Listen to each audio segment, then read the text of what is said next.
14 Dr. Joe workshops. Wowza. Find out exactly everything I learned after attending 14 Dr. Joe Dispenza workshops.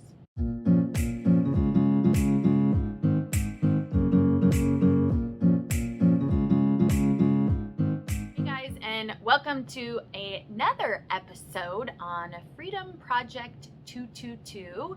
This week, I wanted to talk about 14 Dr. Joe Dispenza workshops. So for those of you that watch our channel and don't know who Dr. Joe Dispenza is, I highly recommend you check out some of his material. He's got books you can read. He's got tons of YouTube videos, tons of content. And that really was the catalyst for my own awakening. So if you don't know who he is, go check him out. Just to give you guys a little bit of background, prior to stepping into a spiritual journey, I would not have called myself a quote-unquote spiritual person. I had a relationship with what I called God, but I didn't have any frame of reference for law of attraction or manifestation or soul purpose or 5D or quantum or chakras or anything like that. So when I first read that book, I started a meditation practice, and then I started watching YouTube videos on tons of spiritual teachers like Deepak Chopra, Eckhart Tolle. I would watch the Oprah Super Soul series all the time, and she would have these spiritual masters and spiritual teachers on there that she would interview you. And I just dove head first. There was something in it that just resonated with me and spoke to me on such a deep, deep level. It was like the piece of the puzzle that religion couldn't fill in, the piece of the puzzle that church couldn't fit in. It felt innate to me inside. It felt like home. It felt like it was describing something that I innately knew. I just never had, like I said, conscious access to it. So when I started meditating, it was really difficult for me in the beginning. I couldn't quiet my mind. I just kept at it. Not really having a lot of results, but just knowing I was tired enough of myself and my life that I needed to do something. About 10 months into that journey, my mom actually said we should go to a workshop. He has these 2-day progressive workshops, and I was reading You Are the Placebo, and she was reading Breaking the Habit of Being Yourself, and we would get together and we would talk about it. We'd talk about the things that were happening, and in the midst of that, I started journaling a lot, learning to sort of build a relationship with my intuition, with the real self, with my soul, with that higher self. My mom said we should go to this workshop, and so her and me and my sister all went to this 2-day progressive workshop. And I walked out of there with so much clarity. I was in such a high. I didn't want to leave. I didn't want to go back home. I wanted to stay in that energy. And it was just 2 days of it. But so much became clear to me. And I went back into my environment, into my life. And, you know, the first 2 weeks were amazing. I was on this high. It was lighter. Everybody around me was like, oh my gosh, you seem so different. And then about 2 weeks later, I crashed. I went into a really deep sort of kind of depression, I guess, and in some ways it was worse because now I knew I was creating my reality. I understood the 5D. I understood the deeper part of me. I understood the soul part of me, and I understood that my thoughts create my reality. And so then it was even more torturous because I knew I was creating it and I couldn't stop it. So about 4 weeks after the first one, I went to another progressive workshop, and I took my 14-year-old son. It was amazing. My son met amazing people. Him and I just bonded, and it was just so amazing. At the time, at that workshop, I inadvertently, although now I know, you know, the deeper part of me, the inner part of me did this, I signed up for an advanced workshop in September. I thought I was signing up for something else. I didn't really know. I just sort of followed the woman's directions. I gave her my credit card, and next thing I knew, I was signed up for an advanced workshop in Indian Wells in September, and it was a 4-day. So I went, and that was my third one. And in that workshop, I really had my, as I call it, electrical awakening. It fundamentally shifted me to my core. I went home and I left the marriage. I left the life. I put myself through pain pill withdrawal because I was a 10-year pain pill addict.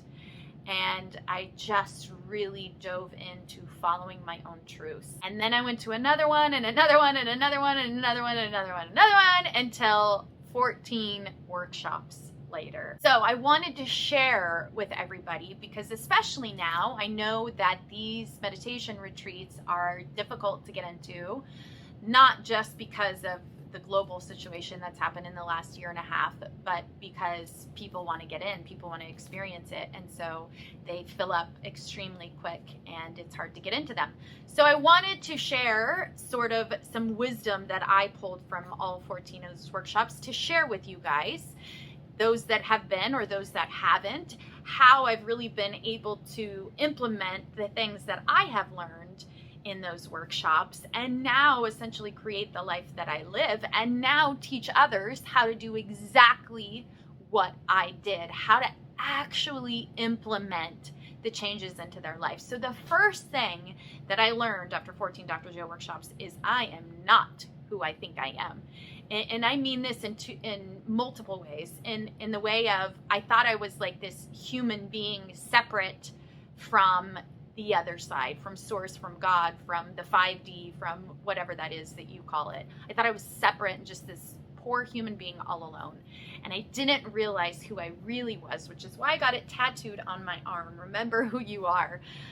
Because I discovered in those workshops who I really am. I discovered at my essence, at my core, I am just purely love, which is just a frequency, an energy. I discovered energy. I discovered frequency. I discovered the frequency of true unconditional love that most of the time we can't understand or acknowledge or experience as humans because we're in separation. I felt in many times, many experiences, who I really am. I felt the core of that. I felt it as literally electricity through my body many, many, many times.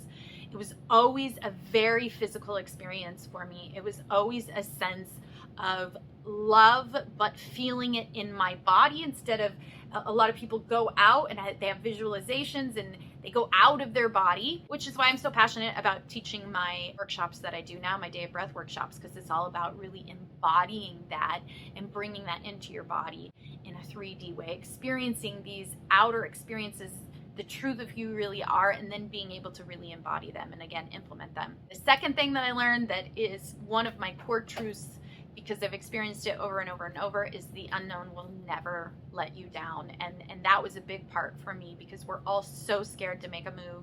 We're all so scared of the unknown. We're all so scared. We're scared to just be honest with ourselves. What I learned after taking step after step after step and really stepping into the unknown, not just in my meditations and now my breath work, stepping beyond the known in those, but in my life, in my body, with my eyes open, stepping into the unknown, stepping past my comfort zone, stepping beyond where I thought I could ever go before in my life. And for me, that's been the biggest transformational tool, is really the unknown will never let you down, because that really means that you're pushing up against those comfort zones. You're pushing up against things that you have no idea. And it's exactly why I live the life I do now. It's exactly how the love of my life came into my life, because I walked out a door where I was terrified of walking out of. I did not know what I was going to do, where I was going to go. It was a huge unknown. There was a voice inside of me that I had worked on cultivating a relationship with my heart, with my source, with my soul, that was telling me to go. And I knew I had to trust that more than anything else on the outside, because it's what led me to that moment. It's what led me to all the amazing experiences I was having at these workshops. The third thing that I learned from going to all these workshops is you have the power within you. It is all inside of you. Everything else is a placebo. Everything is a placebo. But here's the problem. If you think you are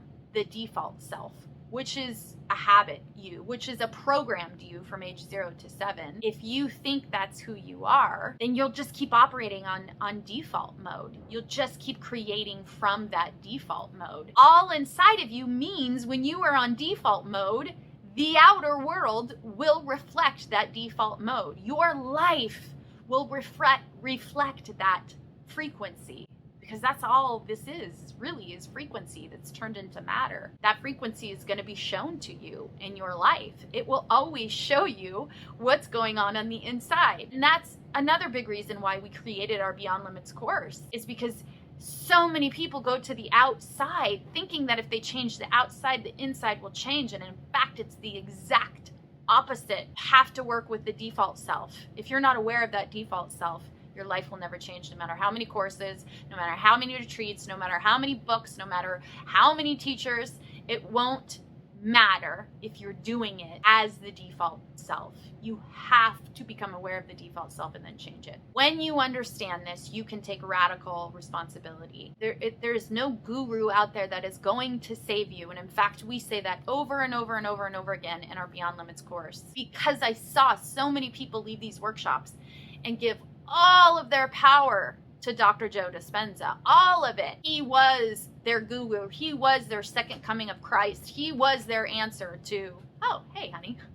He was their answer to all of their problems. Him, the man, not the teachings. They would leave and they would take the man instead of the teachings. So therefore, they couldn't apply it into their life. So it really all is inside of you. That's what I believe true leaders and teachers want people to hear. True masters want people to hear that you are your own guru. Being your own guru, you understand that you have blind spots and that you can't always see these blind spots. You can't see the label of the bottle when you're stuck in the bottle. Sports athletes have tons of coaches around them because they want their coaches to help them see their blind spots. They want their coaches to help push them.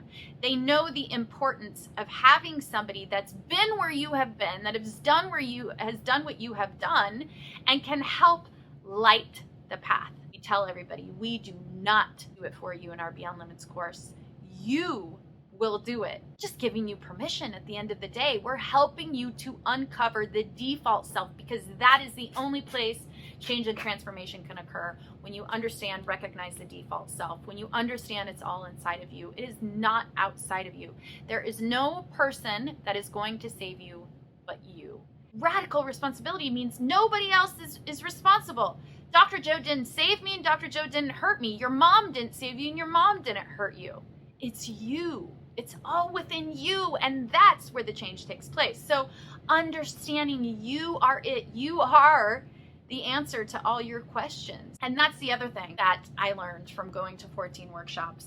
Let me tell you this, those meditation workshops are unlike anything you will ever experience in your life. And anybody watching this, I highly recommend getting into one whenever you can, because the energy that you will experience in those 7 days, the frequency and the energy you will experience in that room, I don't know can be recreated in any other setting. When you have, 1,000 people meditating together 3 times a day for 7 days, it creates this river of frequency and energy that you can't help but get lost in, really.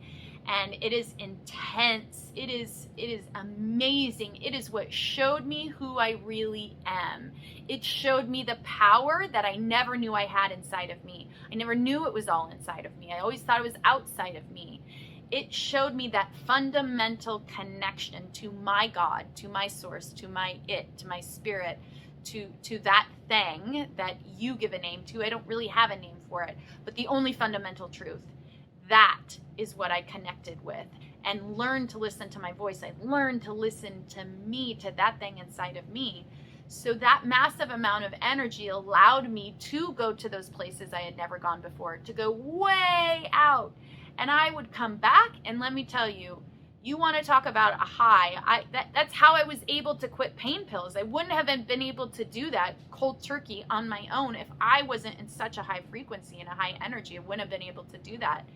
And so that energy is intense. It's amazing. And as I said, everybody should go and experience that. When you go back home and you go back into the environment that you have created as the default self, and you don't have 1,000 people around you creating this massive vortex of energy, and you fall down the scale because you go so intensely this way, you come back, you sort of fall down the scale, and then all of a sudden people think, oh my gosh, something's wrong with me. Why can't I recreate this energy? Why can't I change my life? Why can't I felt that, why is my life still the same? Or they get down on themselves. What's wrong with me? I can't get there. I can't understand the work. I can't understand why I can't reach that energy. And then it just creates a whole nother rabbit hole of self-doubt, of thinking that you need to keep going, which, hey, I did. I kept going, and it's what got me to my life now, because I experienced such intense energy consistently. It's not your fault. There is nothing wrong with you because you go back and you're not around 1,000 people that are doing the same things. Those workshops, everybody forgets who they are. You're out of your environment. You don't talk to anybody. Like, you are completely in the unknown. Well, when you go back to the known, that known energy is there. And that is challenging for 99% of people. That is my message that I hope to share in this week's content video for anyone that's watching that have been to those and then, are upset with themselves or mad at themselves because when they get home, they can't tap into that energy again. That energy is always there, and you have to consistently want it, and you have to be committed to it. You have to do the things that you have to do in your 3D waking world to maintain a higher frequency, a higher energy. But that is really difficult to recreate in the normal everyday life. You are in a bubble. You're in a bubble for 7 days, and then you come outside that bubble and you're back to the real world. And that can be really challenging. We saw so many people go through this, and we were implementing the changes, Scott and I, and then Simon, and we really, our passion is just to tell people that have gone to many spiritual teachers, that have gone to many Tony Robbins workshops or whatever it may be, that have gone to many courses and many teachers and many things, and then they get mad because they don't understand why they can't implement the changes or why they can't recreate that energy. And it's because you're still working as the default self. You're still in the default mode. You're not addressing the thing within you, that person that you think you are. You're not addressing it by changing that default mode. The other thing that I discovered, and again, this is why I'm so passionate, so fueled for not only our Beyond Limits course, but our Day of Breath workshops, because I would see so many people, and this is, as I said, coming from a background that wasn't a spiritual person, that didn't know about out-of-body experiences or mystical experiences. And I would see so many people go and have these amazing, mystical, out-of-body, crazy experiences. And then after a while, I noticed that they could go and do that out of their body, but then they'd have a really difficult time being in their body and having interaction as a human being, having relationships and interactions and walking in their 3D body. They couldn't do that very well. They could go to the other extreme, the 5D extreme, the polarity of having these crazy experiences, and then they would come back and go to the other extreme polarity of the 3D dense, sort of magnetized to the center of the earth, and forget all about that. And they couldn't embody that energy, feel it in their body. Again, it was an observation that I saw so many people doing, and I think that is because there's a lot of people that go to these retreats that have trauma, that have experienced trauma, and a lot of them have learned to go out of their bodies. They don't feel safe in their bodies. And so it's easy to sort of go to those places because maybe they got really good at it when the trauma occurred when they were younger. So it's almost an escape route. Like, let's go out there and experience that, instead of saying, let's go out there and experience whatever that is beyond the known, and then let's pull it back in and find the balance between the two, the balance between the extreme 3D and the balance between the extreme 5D, and embody the two, walk through our lives as the two, embodying the most empowered version of ourselves, which will, always be a growth in process. It's so vitally important to go and experience in any way, in any workshop. People have gone to Vipassana retreats, silent retreats, meditation retreats, ayahuasca retreats, where they experience these really intense spiritual experiences. They come back and they just really can't embody it. They can't implement the changes because they're doing that and not pulling it back in and embodying it and finding the lessons and working with the default self. So I'll end it with that. Like I said, if you haven't gone to a retreat, I highly recommend it. Retreats and workshops and all of these things are great ways to help you get into the energy, but then you need something after that. You need community. You've got to have community. It's too difficult to do it on your own. And I really believe in the power of coaches, not just because I am one, because I had one. I've had many, and I know the value that they've added to my life and the value they've added to my journey. And they've been the changer for me. They have helped me get to where I am now. So I really believe in the power of coaches. Hopefully that helped. All the links and info below on my day of breath workshops and how you can work with us in the Freedom Project and our Beyond Limits course in really creating a new identity. I will see you all next week. Hey guys, thanks for watching this episode. We hope you enjoyed it. Don't forget to like and subscribe, leave a comment below if something stood out to you, and remember to click the bell to be notified of our upcoming episodes.